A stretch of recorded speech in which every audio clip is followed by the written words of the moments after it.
Welcome to astrologymission.com। आज हम बात करेंगे कि श्लोकों के या मंत्रों के बार बार जप करने से या बार बार रिपीटेशन करने से हमें क्या फ़ायदा होता है कि नहीं होता है। तो देवताओं के लिए कहा गया है कि देवाधीनम जगत सर्वम, ये पूरा का पूरा जगत देवताओं के अधीन है। मंत्राधीनम चा देवता, वो देवता मंत्र के अधीन है।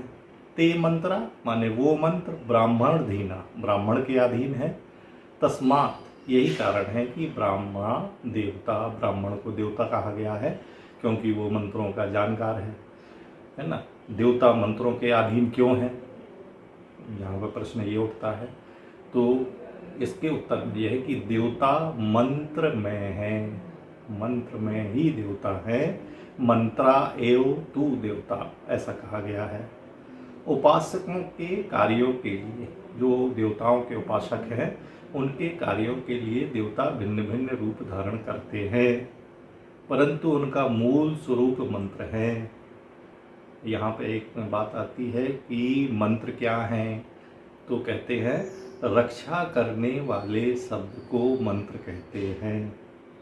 शब्द कैसे बनते हैं, शब्द अक्षर से बनते हैं और ब्रह्मांड का बीज भी अक्षर है ना। तो अक्षरों का संयोजन या अक्षरों का मिलान करके जो मंत्र बनाते हैं, ये बात हमारे ऋषियों ने चेतना की उस अवस्था में जाना कि ये दो अक्षर मिलाने से जो शब्द बनेगा, जो मंत्र कहलाएगा, उससे देवताओं की कृपा हमको मिलेगी।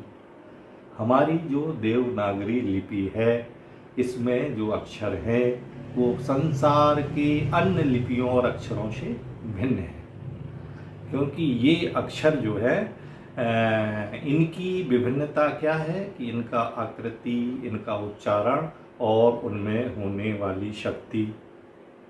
मनुष्य देह क्या है कि मनुष्य देह एक यंत्र है। इस यंत्र से निकलने वाली देवनागरी लिपि भी अद्भुत है। अच्छा, ये अक्षर ऐसे ही क्यों है, इनकी आकृति जैसे हमें बताई गई है उन अक्षरों की, आ बा सा दा का खा गा गा की। तो इसके लिए जर्मन वैज्ञानिकों ने इन्हीं आकृतियों को धातु की नलियों से बनाया और उसमें जब एक हवा फूकी गई तो वो अक्षर खुद ही उस अपना उच्चारण किया कि मैं आ हूँ, मैं बा हूँ, मैं माँ हूँ और खा हूँ। तो इसलिए उस अक्षर की वैसी आकृति है क्योंकि वो खुद ही बोल रहा है। तो ये अक्षर जब हम दो अक्षरों को मिलाते हैं और उसका कोई विशेष अर्थ निकलता है, वो शब्द हमको मंत्र होता है। तो मंत्रों के माध्यम से हम जगत से संपर्क करते हैं। कौन सा मंत्र विश्व के किस हिस्से से संपर्क में होगा, यह बात इस बात पर निर्भर करती है कि हमारी जिज्ञासा प्रकृति की किस घटना से, क्योंकि भाषा की संरचना और विश्व की संरचना एक ही है। क्योंकि जो अक्षर हैं या जो शब्द हैं, अक्षर कैसे बने हैं, अक्षर नाद से बने हैं। नाद माने क्या है, नाद माने ध्वनि है ना। ध्वनि जो है एक ऊर्जा है। तो चेतना की वो अवस्था, उसमें वो ध्वनि की आवृत्ति जब हम करते हैं तो चेतना हमारी विश्व से संपर्क कर लेती है। चेतना की वो अवस्था जिसमें विश्व और ब्रह्मांड का एकीकरण हो जाता है। कहा गया है जस पिंडे तस ब्रह्मांडे, जो छोटे से छोटे कण में है वही ब्रह्मांड में है। तो हमारा जो है पिंड माने ये मानव शरीर और ये ब्रह्मांड, इनका दोनों का एकीकृत हो जाता है। और जैसे ही चेतना वस्तुओं से जुड़ती है वैसे ही उसे प्रकृति के नियमों का ज्ञान हो जाता है।